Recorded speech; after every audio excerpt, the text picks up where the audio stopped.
My friends never heard of options before, so the other day I tried explaining to them how options work, and if I were to describe that moment from their point of view, it would be this picture.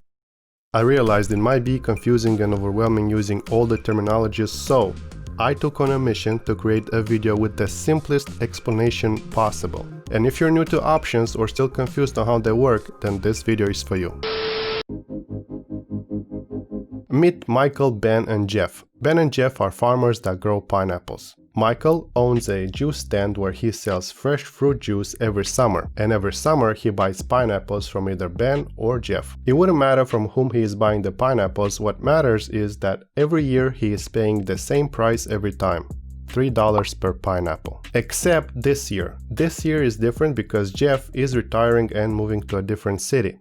I think England. Anyway, one day during winter holidays, Michael and Ben run into each other at the post office and they start talking about Jeff leaving and how this will affect their businesses. Michael thinks that because Ben has no competition, there won't be many pineapples going around, thus making the pineapples more expensive in the summer.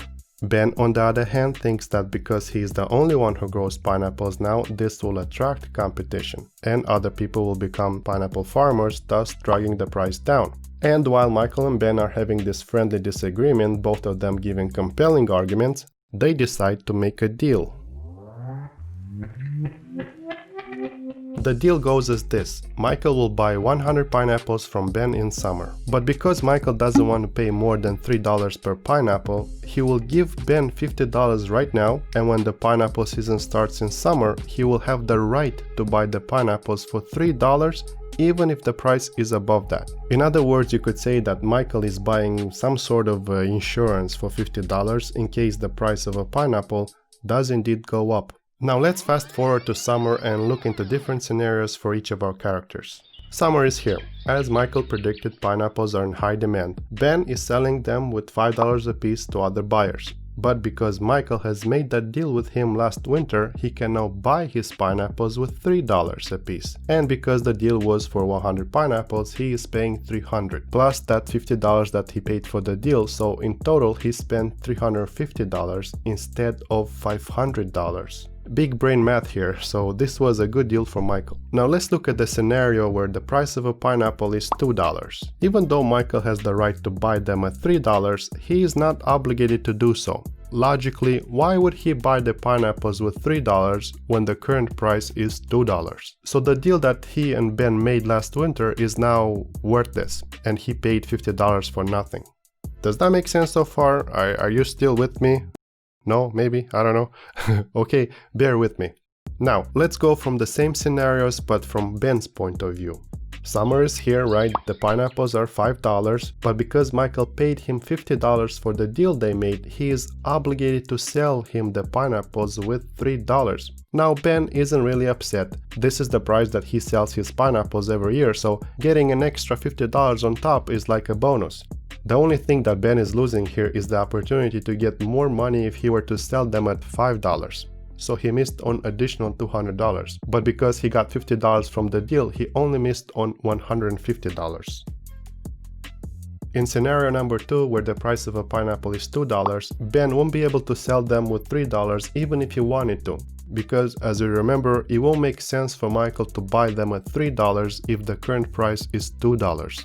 So Ben gets to keep the pineapples. Maybe he will put them in the fridge and wait for the price to rise, or he could sell them to Michael for $2 if they agree to do so. No matter what he does, he still gets to keep the $50 from the deal.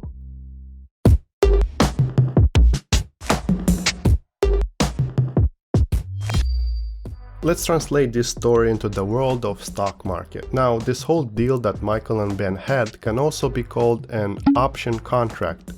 One option contract has 100 shares of a specific stock, and there are two types of options: call options and put options. To keep this video as simple as possible, we'll focus only on call options.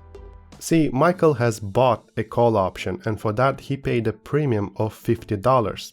In doing so, he had the right, not the obligation, the right to buy the underlying stock, the pineapples, at a strike price, $3, before or on the expiration date, which is beginning of summer.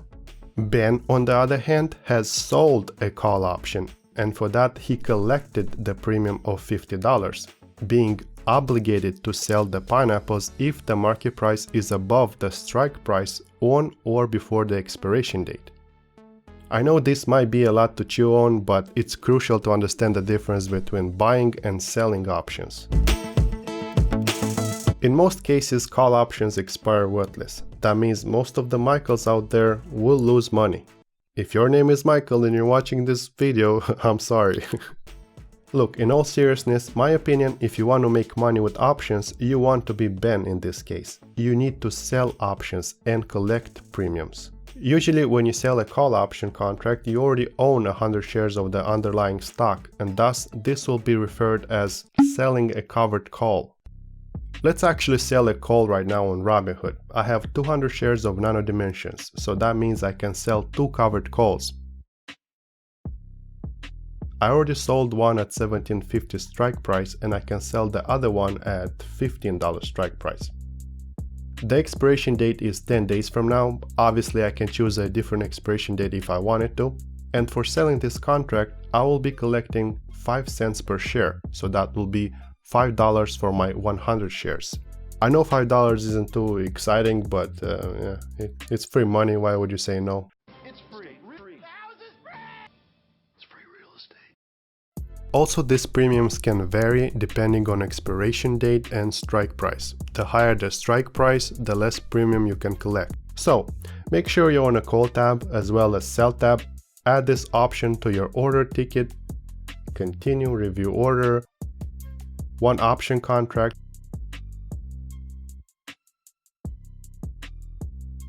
Submit and done. Hopefully this will get filled, and by that I mean I am waiting for a Michael out there to buy this call from me. And luckily someone did. As you can see at our strike price there is a -1 in red. It means we sold one contract. And after this I just wait. As long as Nano Dimensions stays below $15 at expiration date, I won't be obligated to sell my 100 shares. If the price is above $15 at expiration, I will be obligated to sell my 100 shares. But I won't be too upset because I bought my shares at $6, so selling them at $15 is still a great win. Either way, I get to keep $5 in premium no matter what. And with this $5, maybe I'll go and buy myself a pineapple. How about that? So this is a basic generalization of a call option. In the next video, we'll talk how Michael and Ben will trade put options. Consider subscribing if you like this type of content, and if you have additional questions, leave them in the comments. Now go get those pineapple money.